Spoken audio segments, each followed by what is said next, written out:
Monsieur le Président du CRIF, Mesdames et Messieurs les parlementaires, les présidents d'associations, Mesdames et Messieurs, chers amis, nous sommes réunis ce soir pour commémorer une journée noire et tragique, celle du 19 mars 2012, et chacun se souvient du choc d'effroi, de la douleur, de la colère qu'il a éprouvé quand il a appris ce qui s'était passé à Toulouse.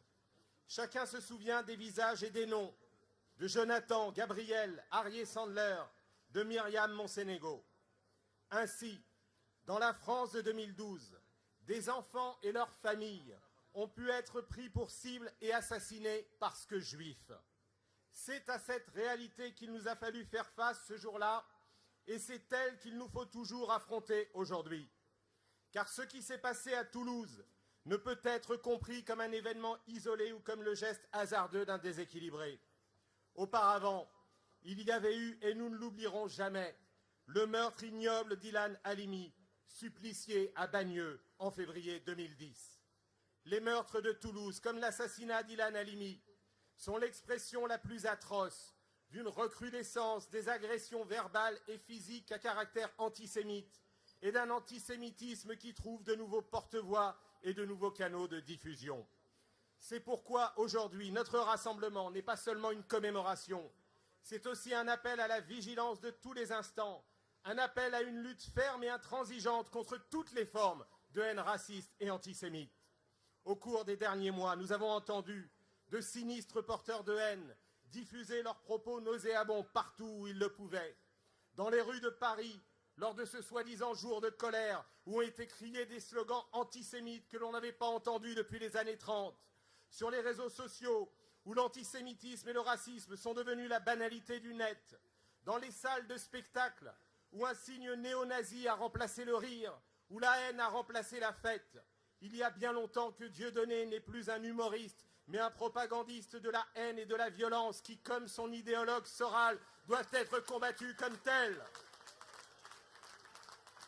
Cette accumulation de faits accablants ne doit pas seulement nous révolter, elle doit surtout renforcer notre détermination à agir, à nous battre et à faire reculer ce fléau qui, comme toujours dans notre histoire, menace les fondements même de notre République. Quand un citoyen, quand un enfant juif est attaqué parce que juif, c'est la République qui est attaquée.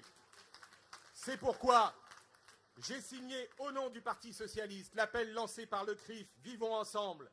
Et notre parti soutient partout dans notre pays les initiatives et les manifestations comme celle-ci qui sont lancées pour défendre la République. Nous ne laisserons aucun répit aux propagateurs de l'incendie du racisme et de l'antisémitisme.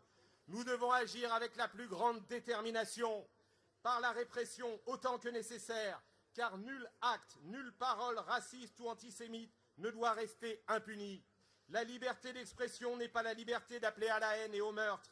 Comme le président de la République l'a rappelé lors du dîner du CRIF, l'arsenal législatif est là. Il doit être appliqué avec constance et avec la plus grande fermeté. Il doit, si nécessaire, être renforcé. C'est particulièrement vrai en ce qui concerne Internet et les réseaux sociaux, où les mots d'hier usent des techniques d'aujourd'hui. Mais la répression indispensable ne suffit pas.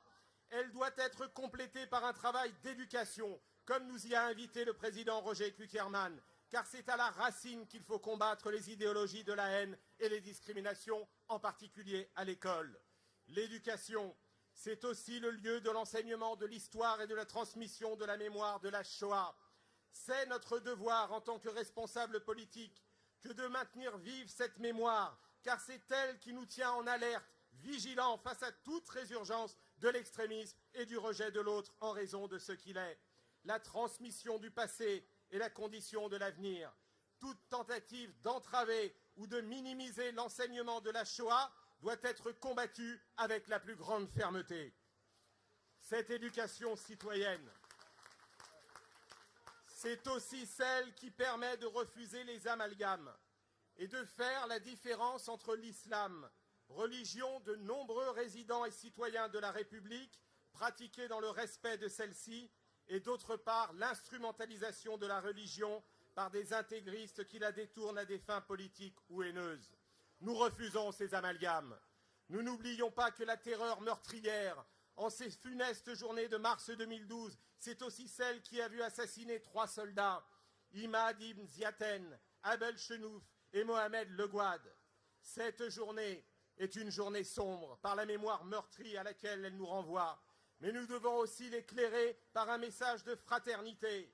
La fraternité que la République a placée au cœur de sa devise pour dire la volonté de former une seule et même communauté de citoyens, une seule et même nation, unie par des valeurs communes. C'est cela, la République. Le Parti socialiste est et sera totalement mobilisé à vos côtés pour mener ce combat, pour faire barrage partout aux idéologies de haine et à l'extrême droite, au plan local, national, comme à l'échelle européenne. J'appelle tous les républicains, par-delà les clivages partisans, à se mobiliser et à faire bloc pour cette ardente obligation, défendre la République contre ses ennemis, combattre sans relâche l'extrémisme, le racisme et l'antisémitisme sous toutes leurs formes. C'est le serment que nous devons faire ce soir en mémoire des victimes de Mohamed Merah. Pas un républicain ne doit manquer à cet appel. Je vous remercie.